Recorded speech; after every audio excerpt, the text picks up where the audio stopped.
My name is Hubert Baidu, the lead economic analyst for the New Force. Welcome to our new episode. Today, we'll be discussing a very interesting topic. There's been some debates here and there as to the need for the country to have businessmen and entrepreneurs at the helm of affairs.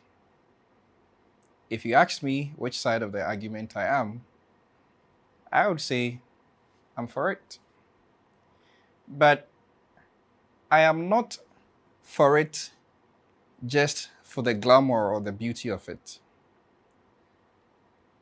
I believe this country needs an entrepreneur, a mathematician, or an engineer at the stage that we are.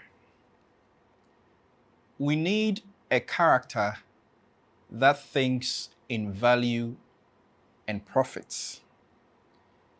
We need a character that understands that your weighted average cost of capital in any endeavor, in any venture, must always be lower than the real return. We need people who understand cause and effect. We need people who understand that things don't happen always linearly. Sometimes, and most of the times, things move logarithmically. This is what we need where we are as a nation. We need a president who is not necessarily a career politician. We need a radical thinker. We need somebody who has the discipline of strategic thinking. We need somebody who is not interested in winning the next election, but has a natural proclivity to creating value, and that is just what makes him or her happy, because that's what he's trained himself in the last 3-4 decades of his life, or in his entire life. This is what we need for our leadership. Competent leadership, skilled leadership, a leadership that understands the matters at hand, a person who sees things in value and profits. The challenges that we face are not those that can be addressed by people who are trained to be politicians. You see, there's the practice of politics, and then there are actionable endeavors that one must undertake to achieve real results. There are two separate things. I explained extensively in the previous episodes that we have a problem of high inflation. We have a challenge of currency depreciation. We are unable to stabilize our currency against major benchmarks. We have a problem that is, as it were, culturally and socially engineered. In previous episodes, I grouped some of the barriers and problems into mechanical and psychological. When you look at all these problems we face as a country, you definitely need somebody who understands cause and effect, somebody who appreciates that you reap exactly what you sow, somebody who thinks in value and profit. This is an entrepreneur. This is a mathematician. This is an engineer. They have been trained to think this way. And if you have somebody with these combinations, the better. Entrepreneurs are made and are trained to produce results. Entrepreneurs don't take excuses. And most importantly, entrepreneurs believe in idea meritocracy. One of the things that has set our country back is because we don't have meritocratic systems. We don't have a system that rewards efforts and talent. We only have one that empowers individuals who only know other people in positions of power. If you build an economy on such a foundation, you would have all your talents running away to other countries where they are seen to be worthwhile. And that is what we are seeing currently with millions of Ghanaian youth traveling to America, the United Kingdom, Canada, and even Kuwait and Qatar. If we don't get a leader who believes in talent and creates a system that rewards efforts and talent, we can never be like Singapore, because the entire nation of Singapore is built on meritocracy. In terms of the issue of unemployment, poverty, and social mobility, you still need people who think innovatively. You see, whenever you are faced with challenges, it is your ability to think in a complex fashion that will guarantee whether you can have an escape. I have said in many occasions on multiple platforms that ours is a complex situation, and complex situations and problems require complex solutions. Entrepreneurs think in complex fashion, but first, they have been trained and they've gained the experience to think from first principles. And what that means is that they look at the subject from the base. They look at the subject from the very foundation. What is the cause? Why is this happening? As to why did we get to this problem in the first place? What are the roots of the problem? And how can we alleviate or annihilate these issues for good? Instead of what is the problem? This is how entrepreneurs think. And this is the foundation of innovative and inventive thinking. This is also the foundation of capitalism. You see, what people mean when they say capitalism is moving capital or resources to people who are more inventive. When resources get into the hands of people who are more inventive, they create the jobs out of the inventions. They create the opportunities out of the innovations. They make good use of the little resources that they have. And then the entire economy benefits. If you have 1, 2, 3, 4, 5 of these exceptionally talented people at the helm of affairs in your government, you are guaranteed development. You are guaranteed growth. And of course, it has to move simultaneously with systems like the blockchain system that prevents people from being corrupt or engaging in corrupt activities. It has to go in tandem with national ID and integrated address system, as I addressed yesterday. It has to go with the implementation of proper titling system such that people can have titles to properties that they have paid money for, and then they can use these properties as collateral to access credit and capital. This is how nations are built. We are a nation that have misguided and misplaced priorities. The entire citizenry does not know what it wants. The leaders do not know what to do. And in fact, the leaders have taken advantage of the ignorance and the illusion, as it were, of the citizenry. We have money coming into our hands every year. We have loans and grants coming into our hands. We have some foreign direct investments. We have some foreign institutional investments. But all these funds are grossly misappropriated.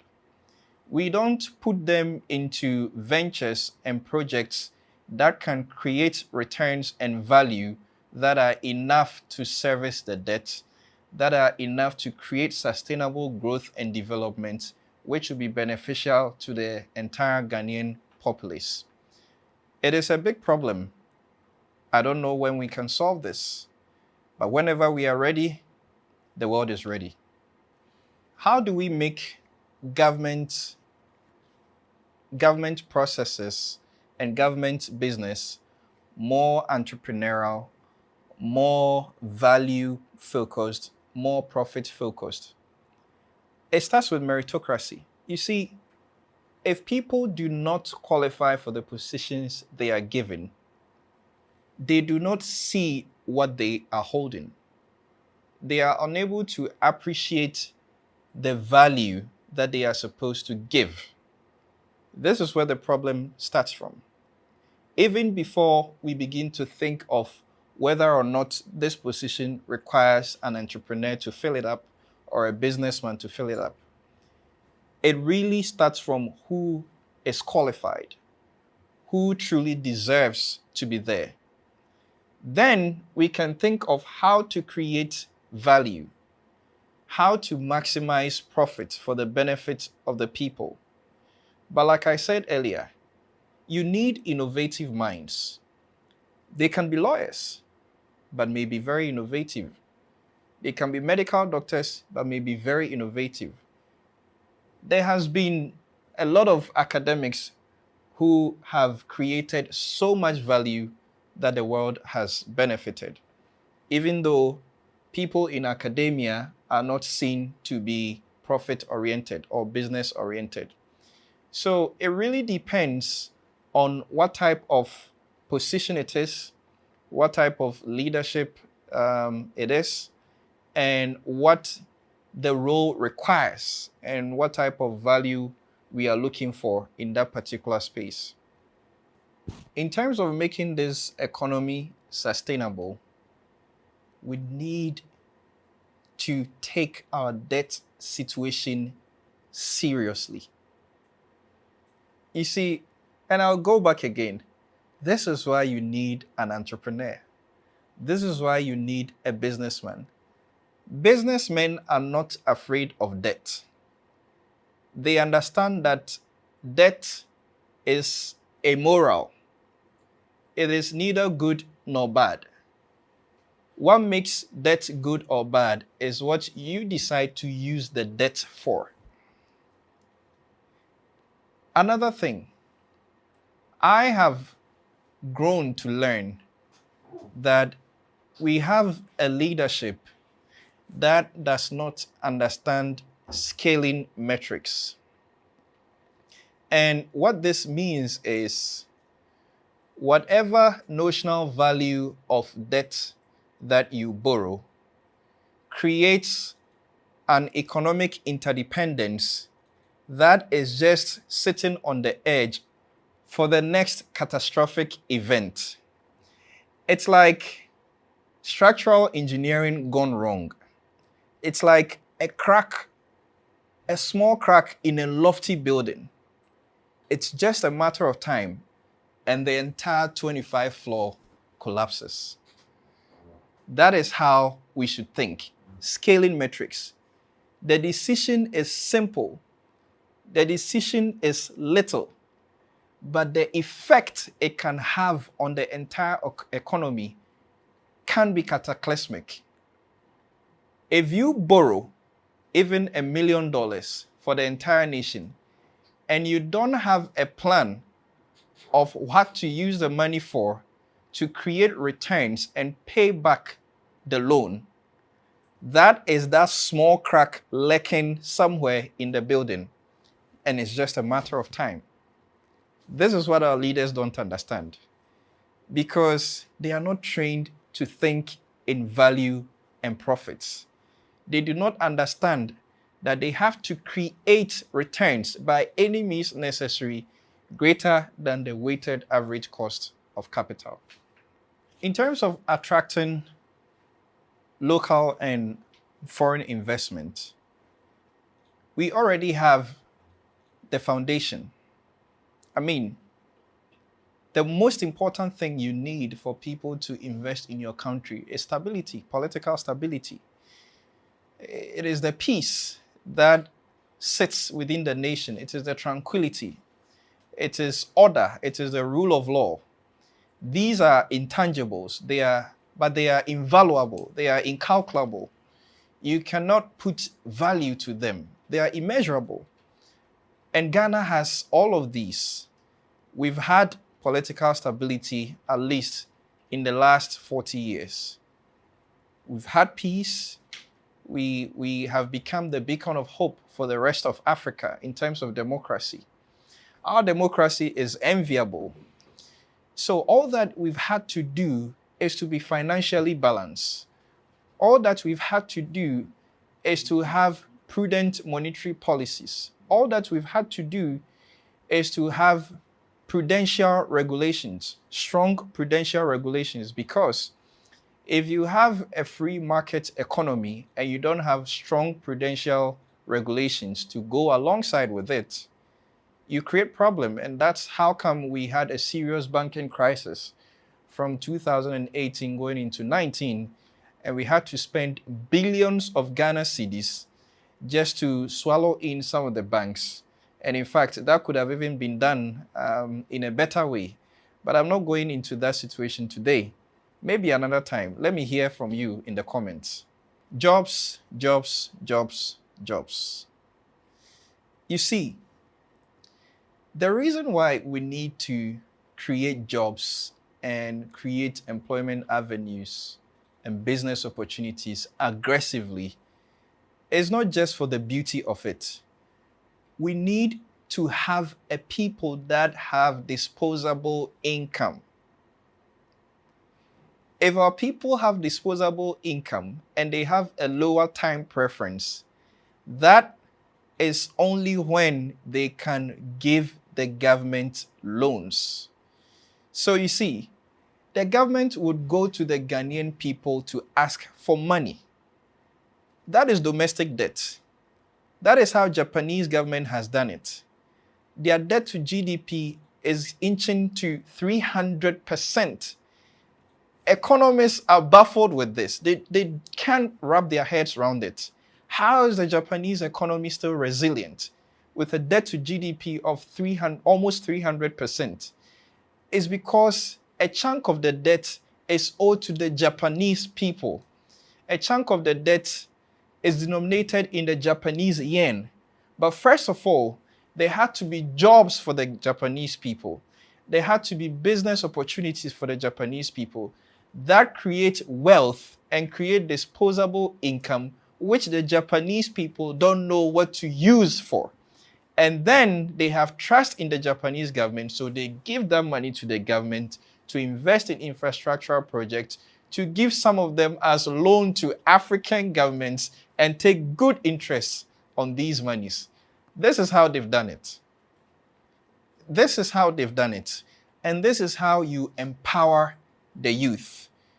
We are a nation that is so blessed. Maybe in subsequent episodes, I will let you know what it means to be a Ghanaian. You are unimaginably lucky to be a Ghanaian. We are a nation that has serious potential. More than 75% of our population are youth. More than 45% to 50% of our population are between the ages of 0 and 45. Do you understand what this means? Do you understand the potential we have as a nation? If only we could create jobs, if only we could invest in the youth and make them more skillful and give them competitive edge against their global counterparts, the opportunities ahead of us is unimaginable, is enormous. I hope we can do it. Another quality that entrepreneurs have is the ability to take risk. And usually when you talk of risk, people begin to think of dangerous things. But life itself is a risk. The decision to go out of your house, sit in your car, and drive to your workplace is a risk. But because you do it every day, you don't think about it. The results and the returns have been so enormous that you cannot even see whether the approach to going to your workplace is a risk or not.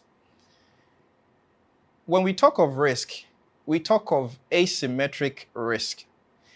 And this is what entrepreneurs are trained to understand. This is what businessmen understand. They understand that you have to diversify. They understand portfolio management. They understand tax avoidance or tax efficiency. And so if you have an individual like this running the affairs of the country, you are destined to be great. The upward side is always greater than what can go wrong. And so the ability of entrepreneurs to take risk is a very, very important quality that we need in terms of governance and how this country is run. And especially at a time that we need radical economic and structural adjustments. We need leaders that can make bold decisions into the future. We can talk of leaders like Trump. You may disagree, but it is what it is. The guy produces results. And it's something that has been built over time. If you're a businessman, you think results, results, results. And you know, you don't only need entrepreneurs as leaders. You also need leaders who may not necessarily be entrepreneurs, but they understand the role of entrepreneurship and business ownership. When you have leaders who understand the role of business ownership and entrepreneurship, the country would develop. You can talk of people like Margaret Thatcher. You can talk of people like Lee Kuan Yew. Of course, Lee Kuan Yew had a background in mathematics and on top of that, law. He thought in a logical fashion. He understood that life is not linear. Life is sometimes logarithmic, and things move in sinusoidal fashion. This is the type of leadership we need. Leadership that is always prepared. They are prepared for the best, they are prepared for the fair case, and they are prepared for the worst case scenarios. When you have a leadership that understands the role of entrepreneurs and business owners, you create an economy that is inviting, that is attractive to foreign investors. Because remember, these foreign investors are also entrepreneurs. They are business owners. They are the people that control where the money goes. So your country has to be one that embraces entrepreneurship. And some of the things that you have to address are taxes. You see, you need taxes to develop the nation, but high taxes does not encourage growth. What you have to create is a wider tax net. And in creating a wider tax net, you create enormous business opportunities. you create an environment that invites people to build businesses.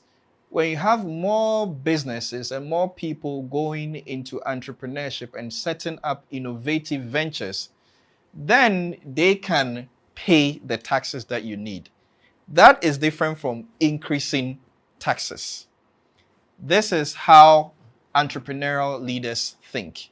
And this is how you make the country attractive to foreign investors. That's how Switzerland has done it. That's how economies like the UAE has done it. The United Arab Emirates, Dubai to be precise, has not developed only because of tourism. It has not developed only because of the vision of Sheikh Al Maktoum, but also because Dubai is a tax haven. Billions of dollars are moving into Dubai. You see, recently, the UK had more than 11,000 millionaires and billionaires leaving the place. Many of them are moving to Dubai. They are moving to tax haven economies. That's how you do it. Create an economy that encourages people to push their money in. I am on the side of the entrepreneurs. I am on the side of the business owners. I am on the side of the innovative thinkers. And I am on the side of the inventive thinkers. Any day, anytime. Africa can never develop. Africa can never compete unless we create an environment that is conducive and attractive to entrepreneurs, unless we have leadership that understands the role of entrepreneurs. And if we have a leader who, in his own capacity, understands businesses and business processes, the better. It's a big bonus for us. I am very interested in your comments, and I need you to give us topics that you might want us to